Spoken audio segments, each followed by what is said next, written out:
Welcome to Tabletop Battle Adventures, July 21st, 1861, 10:50 a.m., Turn 3, Part 2. We're fighting the Battle of First Manassas. BullRun. Just BullRun! For the details, you'll have to watch the previous video, Part 1, for this turn. My daughter will be commanding the Union forces. Colonel Burnside's brigade on the battlefield, 4 regiments of infantry, and 4 of his 6 guns from 2nd Rhode Island Battery.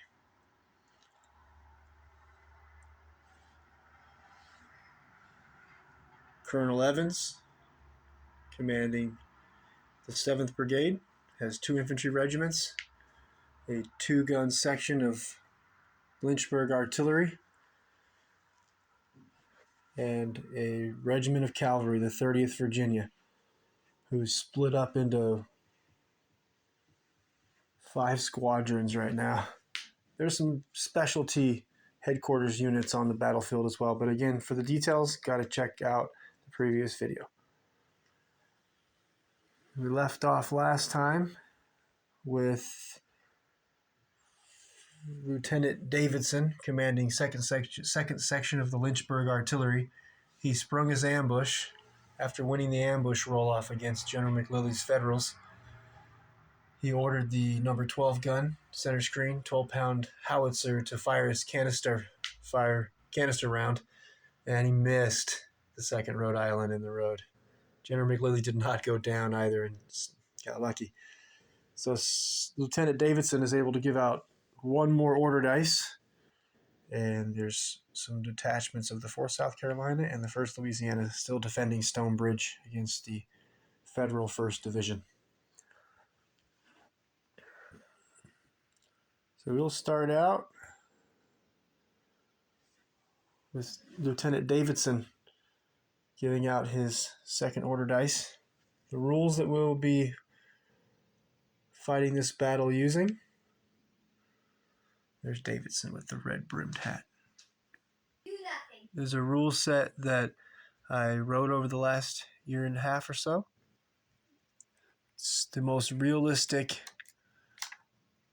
tabletop war game rule set I've played so far.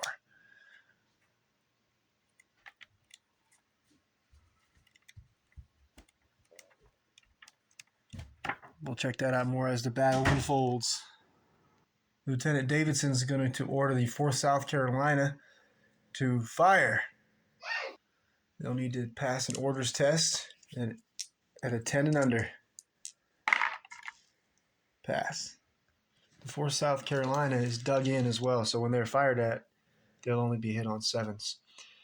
They have the 2 color bearers will not be able to fire, and the colonel will not be able to fire behind the national colors.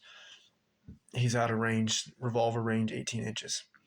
However, this regiment has rifled muskets, and there are 10 soldiers with rifled muskets. 4 of the regiment are down here next to the 12-pound howitzer. So they're going to have 10 shots. They're going to target the 2nd New Hampshire with a flanking fire. They will be hitting on a 3. Flanking fire. Flanking fire. 2. The rifled musket has 72-inch range, so it is not a long range, and it ignores long range anyways due to a special rule, rifling. Oh, I should have taken that orders test at a -1 automatic. I still passed with the roll of a 7, but because they're wearing the same uniforms, my daughter and I decided, just like First Manassas BullRun, the confusion of the same uniforms, that if you're firing on a unit with the same uniforms, then you take an extra -1 on your orders test. Anyways, 10 shots, flanking fire, needing 3s. 2s for flanking fire. And firing through the smoke will make it back to 3s.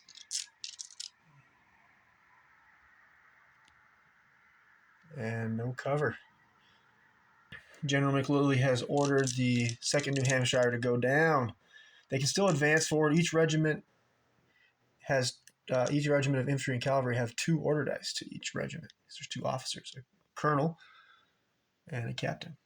All right, they're going to go down. So now it'll be down in the open is only -1 for this rule set we're running with. So it'll be 3s, flanking fire 2s, firing through the smoke 3s, and down 4s. 10 shots needing 4s. Only 4 hits. They will take 1 stress marker. And now the 4 hits. It's +1 damage when being hit on the flank. So this will be, soldiers will be killed on 4s, 5s, and 6s, and wounded on 3s.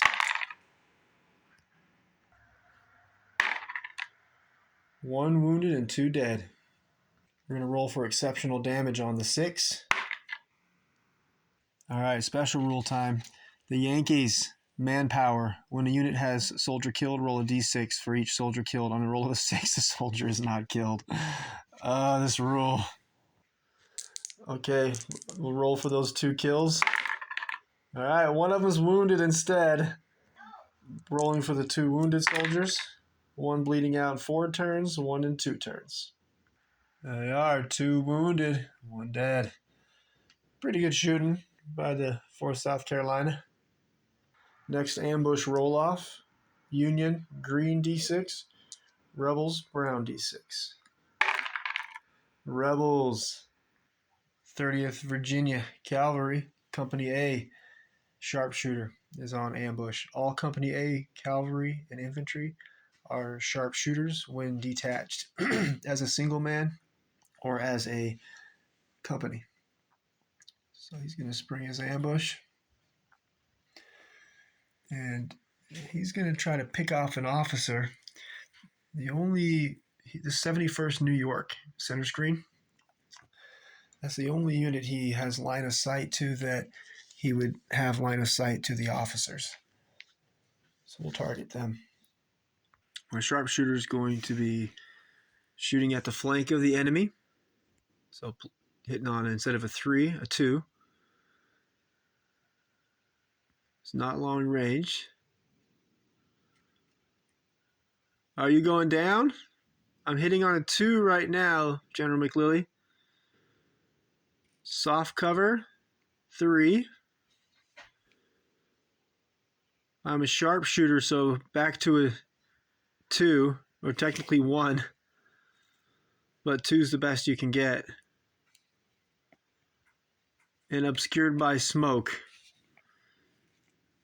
So be on a 2 still. If you go down, it's a 3.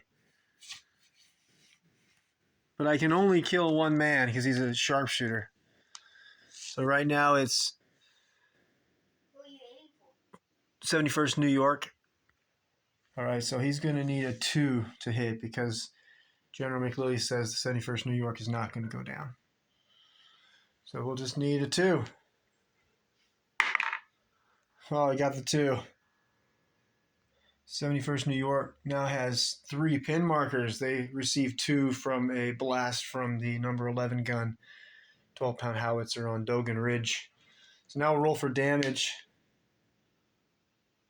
And it'll be killing on 5s and 6s and wounded on 4s. Let's kill one of these officers and we get exceptional damage. We get to pick who dies. Nothing, just a pin marker. Just a stress marker. Actually, it is a wound. Because of flank fire, then it is +1 damage. So that 3 would actually be a 4, which would be a wound. Okay, so I'm gonna pick. I'm gonna pick the colonel to go down, obviously, but he won't be dead. He'll be wounded on a roll. Let's see how quickly he's gonna bleed out. 1 turn, dun dun dun. The end of next turn. Ooh, somebody better patch the colonel up. And it shows a 2, but that's because just like these soldiers here bleeding out from the 2nd New Hampshire, actually we rolled a 4 and a 2. But I put a 3 and a 5 and a 2 for the 1 because then I can lower the wound marker this turn and it'll be a 1. And that way, the end of next turn is when the colonel bleeds out. Colonel's down. Major Balch is on ambush, commanding the 1st Rhode Island. He's going to spring his ambush and order his regiment to advance, but only to reposition in line so that the last man on the far right, Company A soldier, can become a sharpshooter. He has to be 1 inch away from other units in the regiment. He has to detach. The regiment has repositioned, and there are 2 soldiers from Company A in the corner position now. And they will open fire on my sharpshooter. They'll need 3s, single man 4s, smoke 5s, hardcover, woods and fence 7s, and then +2 for being sharpshooters. So look, I think it's on 5s. First Rhode Island Company A sharpshooters only needing 5s to hit. Oh, 2 hits. Those Yankees can shoot. Put a stress marker on my sharpshooter. All right, now be dead on 5s and 6s. Uh-oh, wounded on 4s. Oh, he's dead. Killed him. Watch out, the Yankees can shoot.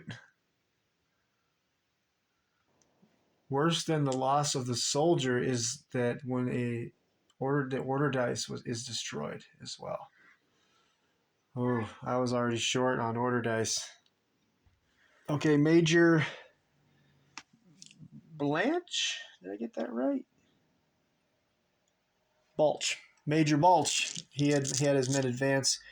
So he had to take a man off the front line. So they're only going to have 6 shots, but General McLilley has ordered the 6 shots to be fired into the 1st Louisiana Special Battalion, who only currently can shoot with half of their weapons because they are digging in. That's that red D6 with showing 2. They have till turn 5 they'll be dug in, which means then they'll be only hit on 7s, but now they'll be hit easier than that. So we have 6 shots coming from the soldiers at the front of the battle line, and it'll be on 3s. Movement, because they advanced it over, so 4s, and then hardcover 6s. And it's hardcover because of the woods softcover and the fence softcover makes a hardcover. So again, 3s, movement 4s, hardcover 6s, and I will not go down. 6 shots, needing 6s. Woo, you get a hit. Your lucky dice hit again with a 6. The slightly colored D6 is my daughter's lucky dice. All right, my soldier will be the soldier that was hit will be killed on 5s and 6s and wounded on 4s. Woo, he's alive. Let's see what Major Balch can do. Major Balch is allowed 3 extra order dice. Okay, so he can still give out 2 orders within 6 inches of himself. Okay, my daughter asked me as her father what she should do, so now I can't advise her as her opponent. All right, so then her colonel, or major, still has 2 order dice, because the first order dice was given to Company A to detach, become sharpshooters. So the second order dice will be given to the captain, who has his sword raised, and he's going to receive a fire order, and he's going to order the regiment to reload, so they'll be ready to fire next turn. And they're reloaded. The green D6 represents that they are reloaded, and then they have a capacity, at least the musket's capacity of 1. And the sharpshooter from Company A actually have oh no, they don't. Company B has the Burnside carbines for Company B for each of these 4 regiments. Colonel Burnside developed a carbine prior to the war. All right, and then with the Major Balch third order dice, he's going to give it to the Lieutenant Headquarters Special Unit here on the Black Horse. He's a lieutenant, his rank, and he's a guide. He allows when he springs his ambush when General McLilly's ready and advances or runs, he's able to make a unit advance or run for free. It doesn't count as their order dice. All right, the lieutenant is now on ambush, and also Colonel Burnside's on ambush right next to him. Are you springing another ambush, General? Yeah. Do you want the guide to spring it or Colonel Burnside? Colonel Burnside. Okay, so Colonel Burnside's going to spring his ambush. And first, he's going to order... Okay, so General McLilly, if the 2nd Rhode Island stays in the road where they are, they're in a rough spot. But they could go down, have some cover, and then work on the 3 wounded soldiers. But if they're right where they are and down in the road, you won't be able to fire your 12-pound Napoleon at all because the men are too close. But if you advance them forward and go down, then you can fire the Napoleon, but you can't heal the men till next turn. What would you like to do? Fire the gun this turn or have to wait to fire the gun while you work on wounded? Okay, so then you want to try to save them first and then go down? Or do you want to go down and then the next time, then try to save them? I want to go down and then try to save them. You want to use your dice for that?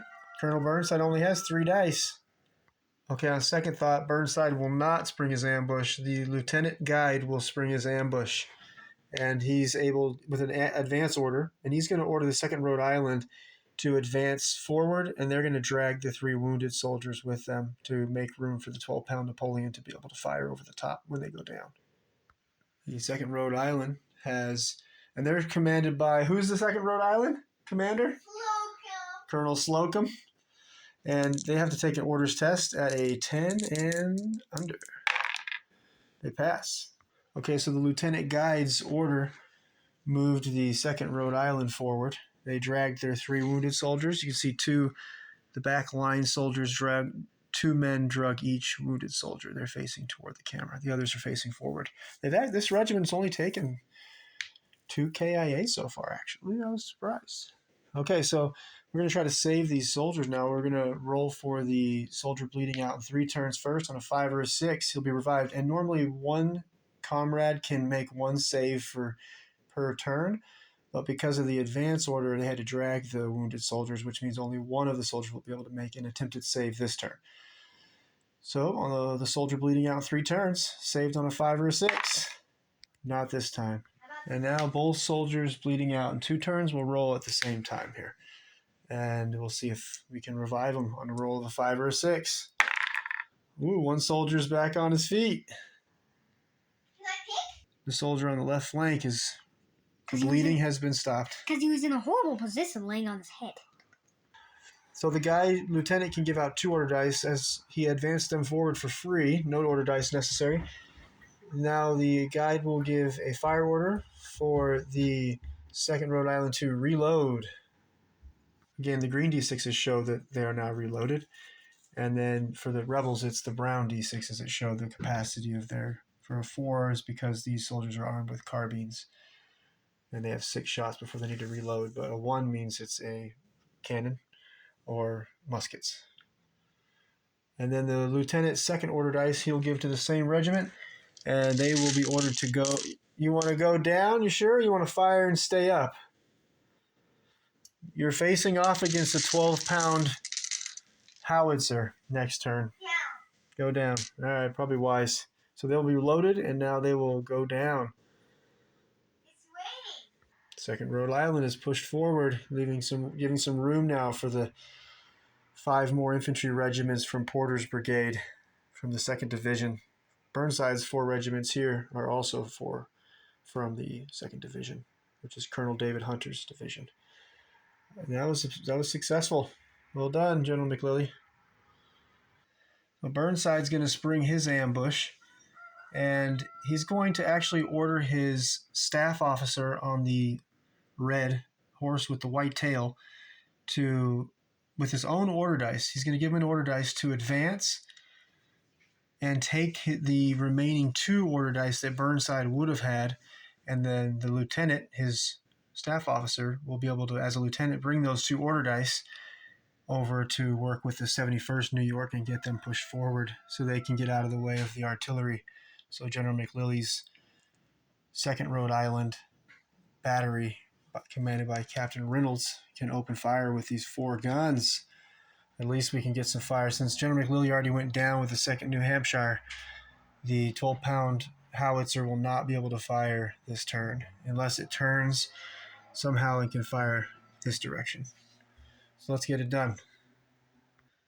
Brave Burnside sending his young staff officer on the advance order to deliver orders to the 71st New York. Why young staff officers? Staff officers are most of the time young.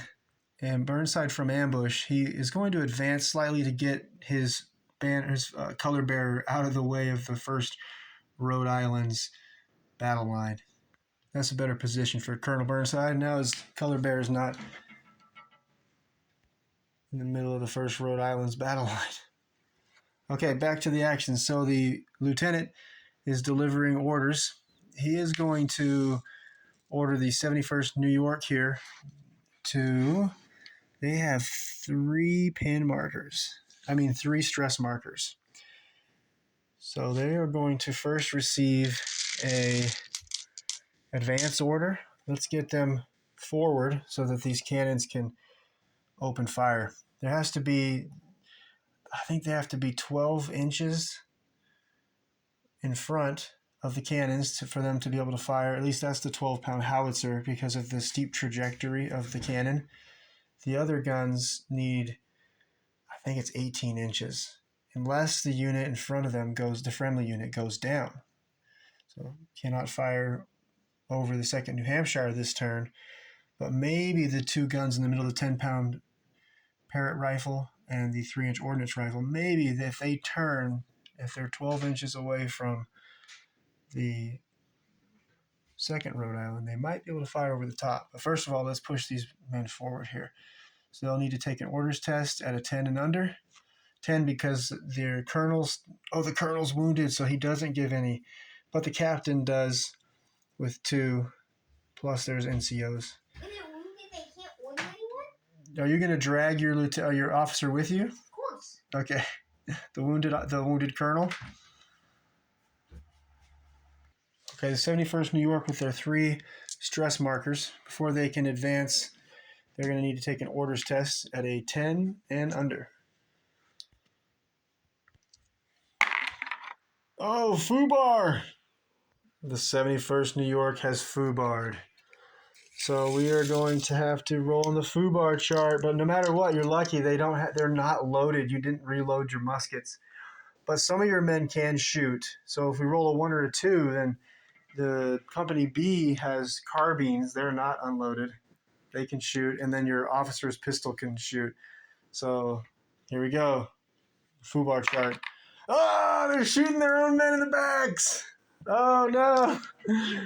Amazing. An actual FUBAR. But they have 3 pin markers. So let's see. All the muskets are unloaded, but there's 2 Company B soldiers who have Burnside carbines. They're on the far right flank here, front center. Also, the officer here with his pistol. So they'll be firing through smoke. So that's, first of all, it's within 6 inches for the officer. So that might make a difference. And so the officer will be hitting on 2s. And then smoke 3s, soft cover 4s, 3 pin markers 7s. So you're lucky it's on 7s. Okay, so we'll fire away. And needing 7s. 1 possible. Oh, it's your lucky dice. And it happened to be my daughter's lucky dice that rolled a 6. Bad dice, FUBAR. Bad dice. No. Here's FUBAR. Friendly fire. Does not move. Opens fire against a friendly unit. Place a fire order next to the unit. The opposing commander controls the firing unit as if it was one of their own, except the friendly target unit must... Okay. So that was perfect. Okay, Burnside's lieutenant, the staff officer, is going to give another order dice to the 71st New York. And it's going to be another advance order to get them out of the way. They'll be unloaded, though, when they get there. I see the dice. Nope, not that dice. Not my lucky dice. Oh. They passed. 71st New York is able to advance forward, smashing more of this Virginia corn. And General McLilley had 3 soldiers drag the colonel forward who's wounded. And 2 of those soldiers will be able to attempt to stop the bleeding on their colonel. And they will need rolls of 5s or 6s. Oh, the colonel's revived. Amazing. Another save by General McLilley. 71st New York soldiers revived their Colonel Martin.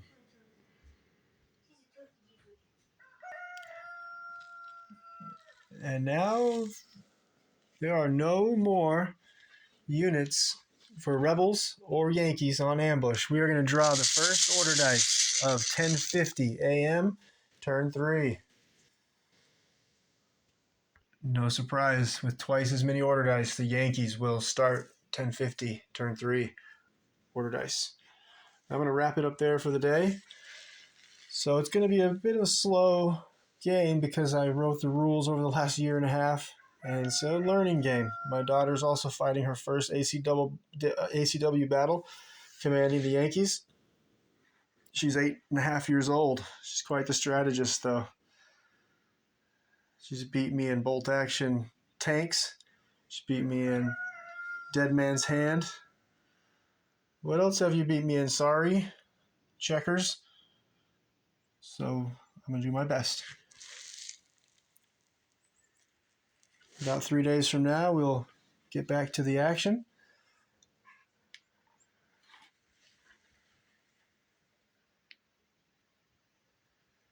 We're losing our light here. But I love playing tabletop for free and not paying the electric company to play a game. It's just superior. For many years played in the basement, needed light. Not anymore. We use the sunlight. A lot of action to get to.